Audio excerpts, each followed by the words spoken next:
দীর্ঘ 15 বছর পর বাংলাদেশ পাকিস্তানের সচিব পর্যায়ের বৈঠক নিয়ে ইতিবাচক প্রতিক্রিয়া জানালেন পাকিস্তানের পররাষ্ট্র সচিব আমনা বালুচ।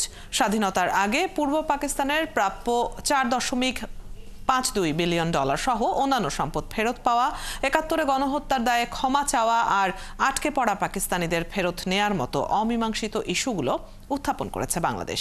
বৈঠক শেষে বাংলাদেশের পররাষ্ট্র সচিব মোহাম্মদ জসিমউদ্দিন এমনটা জানিয়ে বলেন, এই আলোচনাগুলো পাকিস্তানও চালিয়ে যেতে চায়।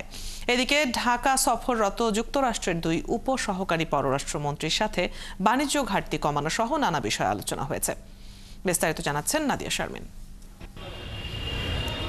দীর্ঘ 15 বছর পর পররাষ্ট্র সচিব পর্যায়ের আলোচনায় বাংলাদেশ পাকিস্তান। সকাল 10:30টায় রাষ্ট্রীয় অতিথি ভবন পদ্মায় বৈঠকে বসেন পররাষ্ট্র সচিব মোহাম্মদ জসিমউদ্দিন ও ঢাকায় সফররত পাকিস্তানের পররাষ্ট্র সচিব আমনা বালুচ। বৈঠক শেষে বালুচ দেখা করেন পররাষ্ট্র উপদেষ্টা মোহাম্মদ তৌহিদ হোসেনের সাথে। I'm happy to be in Dhaka. Oh, how about the food and the discussion?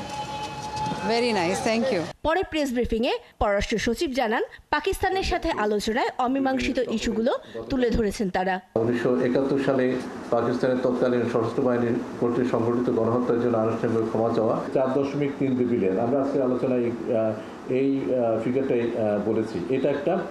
আরেকটা হচ্ছে যে 1970 সালে নভেম্বরে যে ভয়াবহ ঘূর্ণিঝড় হয়, সেখানে বিভিন্ন বিদেশি রাষ্ট্র এবং এজেন্সি $200 মিলিয়ন সমপরিমাণ অর্থ দান করেছিল।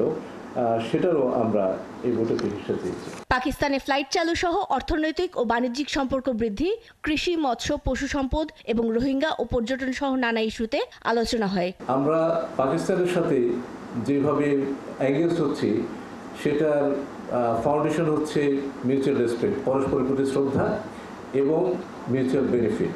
আমরা আমাদের যে লাভ সেটা আমরা দেখছি, কাজে এটা কোনোভাবেই একটা দেশের দিকে ঝোঁকার বিষয় নয়। এ মাসের 27-28 তারিখ পাকিস্তানের পররাষ্ট্রমন্ত্রী ঢাকা সফর করবেন বলেও জানান তিনি। এদিকে দুপুরে মার্কিন দূতাবাসের charge d' affaires Tracy and Jacobson ও মিয়ানমারে মার্কিন চার্জ দ্য অ্যাফেয়ার্স সুসান স্টিভেনসনকে সঙ্গে নিয়ে পররাষ্ট্র মন্ত্রণালয়ে উপদেষ্টা মোহাম্মদ তৌহিদ হোসেনের সাথে বৈঠক করেন ঢাকা সফররত 2 মার্কিন উপসহকারী পররাষ্ট্রমন্ত্রী নিকোল এন চুলিক ও অ্যান্ড্রু হেরাপ। তাদের সাথে বৈঠকের বিষয়ে সচিব জানান, গুরুত্ব পেয়েছে বাণিজ্য ঘাটতি, সংস্কার, নির্বাচন ও রোহিঙ্গা ইস্যু। এই সরকারের যে চলমান সংস্কার কার্যক্রম, সেটা নিয়ে কথা বলেছি। সামনে যে নির্বাচন, সেই নির্বাচন নিয়ে কথা বলেছি। ইউএসএইডের যে সহযোগিতা, সেটার পুনর্বিবেচনার কথা বলেছি। বিশেষ করে স্থান পেয়েছে রোহিঙ্গা প্রত্যাবাসন, যে আরোপিত উচ্চ শুল্ক, সেটা নিয়ে আমরা আমাদের কনসার্নটা বলেছি। এদিকে পররাষ্ট্র মন্ত্রণালয়ে ইউরোপিয়ান ইউনিয়ন অনুবিভাগের মহাপরিচালক মোহাম্মদ আবুল হাসান মৃধার সাথে বৈঠক করেন ঢাকায় নিযুক্ত ইইউ রাষ্ট্রদূত। But it was very positive in the sense that we are exploring how to broaden and deepen EU-Bangladesh relations. So we're talking about how we can support the reform process, what is required to support Bangladesh's political transition, leading to democratic elections. এ সময় তিনি বলেন, প্রধান উপদেষ্টার সফর নিশ্চিতেও কাজ করছে 27 দেশের এই জোট।